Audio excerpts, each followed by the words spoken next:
Clause का meaning निकालने के लिए किसी दूसरे क्लाउज पर डिपेंड होना पड़ रहा है। ये इंडिविजुअल इसका एक मीनिंग है, तो हम कहेंगे कि ये मेन क्लाउज है। तो इस क्लाउज में एक सब्जेक्ट और एक वर्ब है। क्लाउज तो है, वर्ब से यदि ये क्लाउज स्टार्ट हो रहा है, वैसे तो क्लाउज अपने आप में बहुत अहमियत रखता है। हेलो एवरीवन, एक बार फिर से आप सभी का एक नई वीडियो में स्वागत है। आज मैं यहाँ पर जिस टॉपिक को सिलेक्ट किया हूँ वो है क्लाउज। क्लाउज अपने आप में बहुत ही अहमियत रखता है, क्योंकि क्लाउज को बिल्डिंग ब्लॉक्स ऑफ सेंटेंसेस कहा जाता है। क्लाउज हमें मीनिंगफुल सेंटेंसेस बनाने में मदद करता है और हमारी कम्युनिकेशन स्किल को बढ़ावा देने में भी हमारा भरपूर हेल्प करता है। तो क्यों ना हमें क्लाउज के बारे में थोड़ी बहुत कॉन्सेप्ट जरूर हासिल करना चाहिए। तो आइए सबसे पहले समझते हैं कि सर क्लाउज किसे कहेंगे, या तो इंग्लिश सेंटेंसेस में हम क्लाउज को कैसे आइडेंटिफाई करेंगे। यहां पर जो ये टॉपिक है क्लाउज, सबसे पहले जानते हैं कि सर क्लाउज का डिफिनेशन क्या होगा। तो डिफिनेशन को समझने के लिए मैं यहाँ पर सबसे पहले एक सेंटेंस लेता हूं। यहाँ पर एक सेंटेंस है, आई have a house that is good. अब इस सेंटेंस में यहां पर एक फुल स्टॉप है। One full stop means one sentence. अब यहां पर आपको ध्यान देना है कि सर क्लाउज किसे कहेंगे। यदि इस क्लाउज में दो सेंटेंसेस है तो मैं इन दोनों सेंटेंसेस को सबसे पहले ब्रेक करता हूं। हमने इस सेंटेंस को ब्रेक कर दिया और यहां पर हमने इस सेंटेंस को ब्रेक कर दिया। आई have a house, sorry, I have a house, ये एक सेंटेंस हुआ। और दूसरा दैट इज गुड। अब यहां पर आपको ध्यान देना है कि सर इस सेंटेंस में यहां पर ये सब्जेक्ट है और ये जो है जिसे हमने सर्किल किया ये वर्ब है। यानी इस क्लाउज में या तो इस सेंटेंस में एक सब्जेक्ट और एक वर्ब कंटेन है। उसी तरह यदि मैं इस सेंटेंस में आऊं या तो इस क्लाउज में आऊं तो इसे आप वर्ब कहेंगे, इसे आप सब्जेक्ट कहेंगे। और सर इज जिसे हम सर्किल किए ये हमारा वर्ब है। यानी इस क्लाउज में भी एक सब्जेक्ट और एक वर्ब है और इस क्लाउज में भी एक सब्जेक्ट और एक वर्ब है। अब यहां पर आपको दूसरी चीज ध्यान देना है कि सर इस सेंटेंस को यदि मैं हिंदी में ट्रांसलेशन करूं, आई हैव अ हाउस मतलब मेरे पास एक घर है, इसका एक टोटल मीनिंग निकल रहा है। इस सेंटेंस को मीनिंग निकालने के लिए या मीनिंग प्राप्त करने के लिए किसी दूसरे सेंटेंस में या दूसरे क्लाउज में डिपेंड नहीं होना पड़ रहा है। वही यदि आप इस क्लाउज में आते हैं जो है दैट इज गुड, वह अच्छा है, ये क्लाउज का एक सेपरेट मीनिंग नहीं है। यानी इसे अपना एक इंडिविजुअल मीनिंग प्राप्त करने के लिए कहीं ना कहीं ये इस सेंटेंस पे, इस क्लाउज पे डिपेंड रहेगा। यानी इसका कोई इंडिविजुअल मीनिंग नहीं है, अपना मीनिंग नहीं है। अब आते हैं डिफिनेशन पे। जब कभी भी आपको क्लाउज पूछे तो आपको सिर्फ दो ही पॉइंट ऐड करना है। आपको बोलना है कि सर क्लाउज एक सेंटेंस है जिसमें एक सब्जेक्ट और एक वर्ब होगा। क्लाउज एक सेंटेंस है जिसमें एक सब्जेक्ट और एक वर्ब होगा। क्लाउज एक सेंटेंस है जिसमें एक सब्जेक्ट और एक वर्ब होगा। दूसरा पॉइंट आपको ऐड करना है कि सर क्लाउज का एक सेपरेट मीनिंग हो सकता है, या तो उस क्लाउज का एक सेपरेट मीनिंग प्राप्त करने के लिए उसे किसी दूसरे क्लाउज पे डिपेंड होना पड़ सकता है। यानी उस क्लाउज का सेपरेट मीनिंग हो भी सकता है और सेपरेट मीनिंग नहीं भी हो सकता है। यदि आप इस दो पॉइंट को ऐड कर देते हैं क्लाउज के डिफिनेशन में तो आपने क्लाउज का डिफिनेशन दे दिया। यानी हम बोल सकते हैं कि a clause is a sentence that contains a subject and a verb. A clause is a sentence that contains a subject and a verb। दूसरा पॉइंट आप जोड़ सकते हैं कि सर उस क्लाउज का सेपरेट मीनिंग हो भी सकता है और सेपरेट मीनिंग नहीं भी हो सकता है। It may have complete sense और may not have complete sense. यदि ये दो पॉइंट किसी भी सेंटेंस में अगर सूट हो रहा है, या तो आप डिफिनेशन में यदि आप सिर्फ यही दो पॉइंट को ऐड करते हैं तो आपने क्लाउज का डिफिनेशन दे दिया। A clause is a sentence that contains a subject and a verb। जैसा कि एग्जांपल में हमने आपको दिखाया कि सर सेंटेंस में एक सब्जेक्ट और एक वर्ब है, तो मैंने इस सेंटेंस को जिसे हमने ब्रेक किया ये एक क्लाउज है।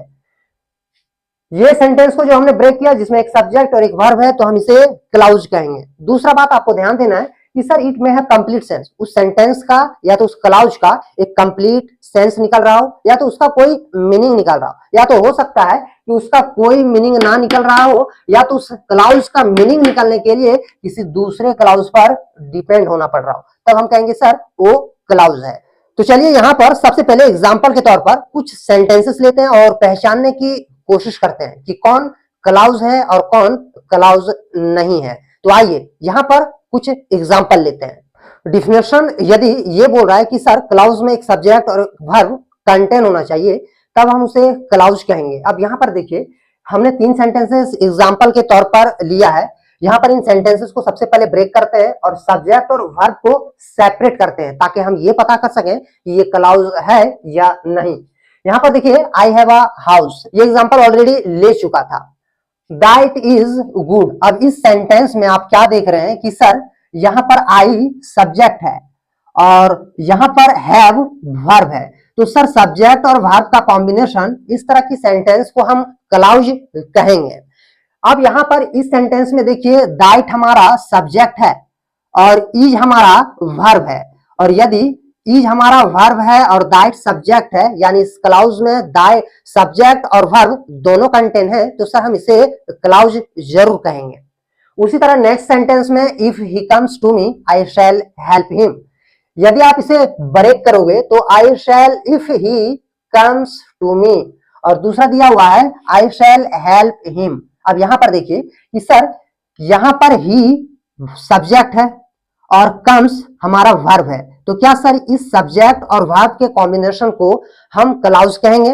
बिल्कुल, जिस सेंटेंस में भी एक सब्जेक्ट और एक वर्ब हो वो क्लाउज होगा, इस हिसाब से ये क्लाउज है। दूसरा I shall help him, I subject है और शैल हमारा वर्ब है, और आपको ध्यान देना है ये भी हेल्प भी वर्ब है, यहाँ पर हेल्पिंग वर्ब और मेन वर्ब दोनों वर्ब कंबाइन है, तो आप बोल सकते हैं कि शैल हेल्प हमारा वर्ब है, यानी यहाँ सब्जेक्ट और वर्ब दोनों कंटेन है, तो हम बोल सकते हैं ये क्लाउज है। आगे दिया हुआ है the boy who is playing is my brother, इस सेंटेंस में थोड़ा सा आपको कॉन्सेंट्रेट होना है ताकि हम क्लाउज को पहचान सकें। यहाँ पर आप देख सकते हैं कि sir the boy who is playing is my brother, इस सेंटेंस को मैं सबसे पहले ब्रेक करके सेपरेट करके लिखता हूं ताकि और अच्छी तरह से समझ में आ सके। यहाँ पर दिया है the boy is playing, the boy is playing, the boy is my brother, the boy is my brother, यहाँ पर हम लिखते हैं the boy is my brother, और दूसरा हु इज प्लेइंग, यहाँ पर हमने इस चीज को लिख दिया हु इज प्लेइंग। अब आपको ध्यान देना है कि सर इन दोनों क्लाउज में क्या एक सब्जेक्ट और एक वर्ब है? यदि एक सब्जेक्ट और एक वर्ब है तो उसे हम क्लाउज कहेंगे। द बॉय ये एक सब्जेक्ट है और यहाँ पर इज वर्ब है, और यदि ये सब्जेक्ट और ये वर्ब है और सब्जेक्ट वर्ब के कॉम्बिनेशन के सेंटेंस को क्लाउज कहेंगे। यहाँ पर आगे दिया हुआ है हु इज प्लेइंग, यहाँ पर आप इसे सब्जेक्ट मान लें और इज हमारा वर्ब होगा, तो सब्जेक्ट और वर्ब का कॉम्बिनेशन क्लाउज कहलाएगा, यानी ये सेंटेंस में भी 2 क्लाउज है। तो चलिए अब यहाँ पर सबसे पहले ध्यान देते हैं कि सर क्लाउज कितने टाइप्स का होता है, क्लाउज के कितने प्रकार हैं, और उसके बाद सेंटेंसेस में क्लाउज के टाइप्स को सेपरेट करने की कोशिश करते हैं। क्लाउज को ग्रामेरियन ने 2 जगह कैटेगराइज किया है, या तो हम दूसरे शब्दों में बोल सकते हैं कि क्लाउज के 2 प्रकार हैं। अब आपको यहां पर ध्यान देना है कि क्लाउज का जो पहला प्रकार है इसे बोला जाता है मेन क्लाउज, मेन क्लाउज, और दूसरा जो प्रकार है इसे कहते हैं सब ऑर्डिनेट क्लाउज, सब ऑर्डिनेट क्लाउज। अब हम यहाँ पर इन दोनों क्लाउज के बारे में डिटेल में जानेंगे। डिटेल में जानने से पहले सर प्रिंसिपल क्लाउज किसे बोलते हैं और सब ऑर्डिनेट क्लाउज का क्या डिफिनेशन है, ताकि हम सेंटेंसेस में इसकी आइडेंटिफिकेशन कर सकें, इसके लिए डिफिनेशन जानना बहुत जरूरी है। अब आपको मैं यहाँ पर बता दूं एक मोटा मोटी सरसरी तौर पर मेन क्लाउज किसे कहेंगे। तो आपको ध्यान देना है कि सर मेन क्लाउज आप वैसे सेंटेंसेस को कहोगे जिस सेंटेंस का अपना मीनिंग हो, यानी उस सेंटेंस का मीनिंग निकालने के लिए या तो सेंटेंस को खुद का मीनिंग प्राप्त करने के लिए किसी दूसरे क्लाउज पर डिपेंड ना हो, तब हम कहेंगे कि सर ये क्लाउज मेन क्लाउज है। यानी हम बोल सकते हैं ऐसा क्लाउज जिसका ऐसा क्लाउज जिसका खुद का मीनिंग हो उसे मेन क्लाउज कहेंगे। अब आपको ध्यान देना है कि सर मेन क्लाउज का एक और नाम है इंडिपेंडेंट क्लाउज, यानी मेन क्लाउज को आप इंडिपेंडेंट क्लाउज भी बोल सकते हैं। तो यहां पर मैं लिख देता हूं independent clause. For an example, यदि मैं आपको ये बोलूं कि I have a red pen which is not good, यहां पर देखिए I have a red pen, ये भी एक क्लाउज है, पर इस क्लाउज का एक सेपरेट मीनिंग है, ये खुद में एक स्टेटमेंट है। तो हम बोल सकते हैं कि ये इंडिपेंडेंट क्लाउज है या तो मेन क्लाउज है। इसका मीनिंग खुद आप यदि हिंदी में ट्रांसलेट करें तो खुद का एक सुटेबल मीनिंग है, और वो मीनिंग प्राप्त करने के लिए किसी दूसरे फ्रेज या सेंटेंसेस पर डिपेंड नहीं है, यानी ये इंडिपेंडेंट क्लाउज या तो मेन क्लाउज।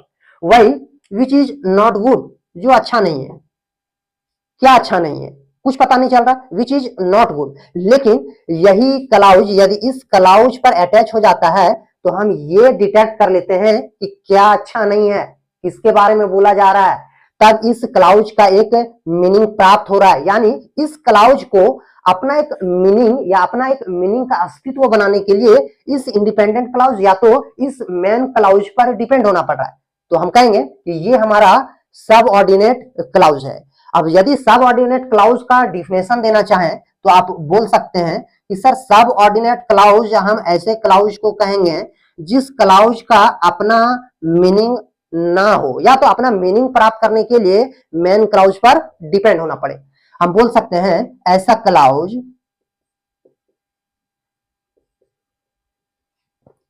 जिसका अपना मीनिंग प्राप्त करने के लिए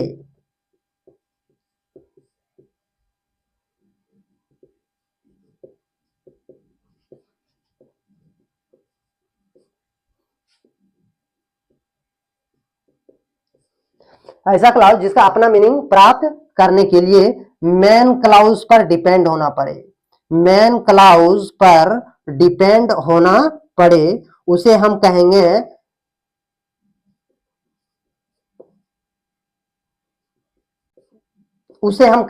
सबऑर्डिनेट क्लाउज। जैसा कि ये वाले एग्जांपल में हमने आपको इलस्ट्रेट कर दिया कि सर कौन मेन क्लाउज है और कौन सबऑर्डिनेट क्लाउज है। चलिए अब यहां पर सबसे पहले कुछ एग्जांपल लेते हैं और उस एग्जांपल्स में से क्लाउजेस को सेपरेट करते हैं और उन क्लाउजेस को नाम देते हैं कि कौन मेन क्लाउज है और कौन सब ऑर्डिनेट क्लाउज है। यहां पर आप देख सकते हैं पहला जो सेंटेंस है आई शैल वेट टिल दे कम। अब यहां पर आई शैल वेट, मैं इंतजार करूंगा, यदि इसे आप हिंदी में ट्रांसलेट करेंगे तो यही बोल सकते हैं। और यहां पर दिया हुआ है टिल दे कम, जब तक वे लोग नहीं आते, जब तक वो लोग नहीं आते। अब यहां पर देखिए सर ये सेंटेंस का एक अपना मीनिंग नहीं है या तो इसका भरपूर जो मीनिंग होना चाहिए ये मीनिंग प्राप्त ही नहीं हो रहा है। तो हम बोल सकते हैं कि सर ये वाला जो क्लाउज है ये सब ऑर्डिनेट क्लाउज है, इसे हम कहेंगे सब ऑर्डिनेट क्लाउज। और दूसरा आपको ध्यान देना है कि सर जो क्लाउज का अपना मीनिंग हो, जैसे इस क्लाउज का आई शैल वेट, मैं इंतजार करूंगा या मैं इंतजार करूंगी। अब इस सेंटेंस में आप ध्यान दे सकते हैं कि इसे अपना मीनिंग प्राप्त करने के लिए किसी पर डिपेंड नहीं होना पड़ रहा है। लेकिन यदि आप इस क्लाउज को देखें तो इसका भी मीनिंग भरपूर या तो टोटल तरीके से मीनिंग प्राप्त हो सकता है, लेकिन भाई इस क्लाउज को इस क्लाउज से अटैच होना पड़ेगा। और जिस क्लाउज को दूसरे क्लाउज पर डिपेंड होना पड़े अपनी मीनिंग का अस्तित्व बनाने के लिए उसे हम सब ऑर्डिनेट ही क्लाउज कहेंगे। और जो क्लाउज अपना मीनिंग खुद दे सकता है उसे हम मेन क्लाउज कहेंगे, यानी ये हमारा मेन क्लाउज है। आई होप आप समझ गए कि सर मेन क्लाउज किसे कहेंगे और सब ऑर्डिनेट क्लाउज किसे कहेंगे। इसी तरह नेक्स्ट सेंटेंस में आई राइट, मैं लिखता हूं, ये एक स्टेटमेंट है, साफ पता चल रहा है और इसका एक अपना मीनिंग का अस्तित्व है, बिकॉज आई लाइक राइटिंग। अब ये सेंटेंस या तो इस क्लाउज में एक सब्जेक्ट और एक वर्ब है, क्लाउज तो है पर सर ये क्लाउज मेन क्लाउज या तो इंडिपेंडेंट क्लाउज नहीं है, बल्कि इसे हम कहेंगे सबऑर्डिनेट क्लाउज, क्योंकि इसका मीनिंग तभी आप अच्छे तरीके से निकाल सकते हो जब ये इसके साथ अटैच होगा या तो इसके साथ जब ये जुड़ेगा तभी आप इस सेंटेंस का एक अपना मीनिंग या इसका एक अपना मीनिंग का अस्तित्व दे सकते हैं। यानी हम बोल सकते हैं कि सर ये सब ऑर्डिनेट क्लाउज है। ऐसा सेंटेंस जिस सेंटेंस का अपना मीनिंग का कोई अस्तित्व नहीं या तो अपने मीनिंग के लिए दूसरे क्लाउज पर आश्रित रहे, सर सबऑर्डिनेट क्लाउज। जैसा कि ये वाला सेंटेंस आई राइट, ये इंडिविजुअल इसका एक मीनिंग है तो हम कहेंगे कि ये मेन क्लाउज है। आगे नेक्स्ट सेंटेंस में the girl who is playing is my sister. अब यहां पर आपको ध्यान देना है कि सर ये सेंटेंस थोड़ा कॉम्प्लिकेटिव है तो मैं इस सेंटेंस को ब्रेक कर देता हूं। The girl is my sister, the girl is my sister. यदि मैं यहां पर लिखूं the girl is my sister, ये एक सेंटेंस हुआ, the girl is my sister. आगे यहां पर देख सकते हैं हु इज प्लेइंग, ये भी एक क्लाउज है तो यहां पर हम लिखेंगे हु इज प्लेइंग। अब इन दोनों क्लाउज में आप देख सकते हैं कि the girl is my sister, इस सेंटेंस का एक मीनिंग है, ये खुद में एक स्टेटमेंट है तो इसका सर मीनिंग है हु इज प्लेइंग, जो खेल रहा है। इससे कोई पता ही नहीं चल रहा है कौन खेल रहा है, जो खेल रहा है तो क्या बोलना चाह रहा है, तो हम कहेंगे कि सर हु इज प्लेइंग ये सब ऑर्डिनेट क्लाउज है, हु इज प्लेइंग को हम कहेंगे सब ऑर्डिनेट क्लाउज। और बाकी जो बच गया the girl is my sister, जो खुद में इसका एक अपना मीनिंग है तो ये सर मैन क्लाउज हुआ, इसे हम मैन क्लाउज कहेंगे। और इसी मैन क्लाउज से ये अटैच हो रहा है तब इसका मीनिंग पता चल रहा है तो हम कहेंगे कि सर ये सब ऑर्डिनेट क्लाउज है। मैं उम्मीद करता हूं कि सब ऑर्डिनेट क्लाउज और मैन क्लाउज को कैसे सेपरेट करेंगे और कैसे आइडेंटिफाई करेंगे आप समझ गए होंगे। अब मैं यहां पर आपको कुछ ऐसे वर्ड दे रहा हूं, कुछ ऐसे आपको ट्रिक दूंगा जिससे आप आइडेंटिफाई कर लेंगे कि कौन सबऑर्डिनेट क्लाउज है और कौन मैन क्लाउज है। अब यहां पर आपको ध्यान देना है कि सर जब कभी भी ये वर्ड से यानी if, when, where, which, whatever, whichever, या तो before, after, until, unless, lest, as soon as, या तो दैट या तो सो दैट, यदि इन सब फ्रेजेस से या तो इन सब वर्ड से कोई क्लाउज स्टार्ट हो रहा है तो आप हमेशा उस क्लाउज को सब ऑर्डिनेट क्लाउज ही नाम देंगे। हमने लिख दिया है, आप इसे इसका स्क्रीनशॉट ले सकते हैं। इसमें एक बात ध्यान रखना है, यदि क्लाउज में ये वर्ड्स आते हैं तो वैसे क्लाउज हमेशा सब ऑर्डिनेट क्लाउज होगा, यानी इन सब वर्ड से इन सब फ्रेजेस से स्टार्ट होने वाले क्लाउज हमेशा सब ऑर्डिनेट क्लाउज होगा, इनसे हमेशा सब ऑर्डिनेट क्लाउज ही बनते हैं। आपको इस बात को अपने दिमाग में फिक्स कर लेना है कि सर ये वर्ड्स जहां भी आए या इन वर्ड्स से जो भी क्लाउज स्टार्ट हो, इन फ्रेजेस से जो भी क्लाउज स्टार्ट हो वो हमेशा सब ऑर्डिनेट क्लाउज ही होगा। आपको ध्यान देना कि वो सब ऑर्डिनेट क्लाउज होगा।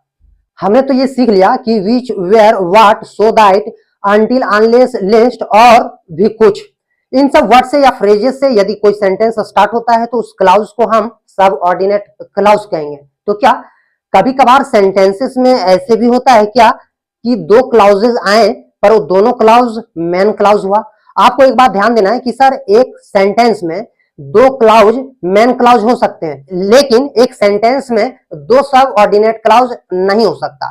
तो कई दफे एक सेंटेंस है, one full stop is equal to one sentence, और उसमें दो क्लाउज है और वो दोनों क्लाउज मैन क्लाउज होते हैं, लेकिन स्टूडेंट्स कभी कभार एक क्लाउज को मैन क्लाउज नाम दे दिया और दूसरे क्लाउज को सब ऑर्डिनेट क्लाउज नाम दे दिया। तो ऐसे परिस्थिति में क्लाउजेस की सेपरेशन और उसके नॉमिनेशन में अक्सर स्टूडेंट्स गलती कर देते हैं। तो आपको ध्यान देना है कि सर यहाँ पर एक ट्रिक है और आपको इस ट्रिक को याद रखनी है, फैन वॉइस, ये शॉर्ट फॉर्म है। यहाँ पर यदि देखा जाए तो एफ का मतलब फोर और ए मतलब एंड, एन यानी नोर, बी यानी बट, ओ यानी और वाई यानी येट और एस यानी सो।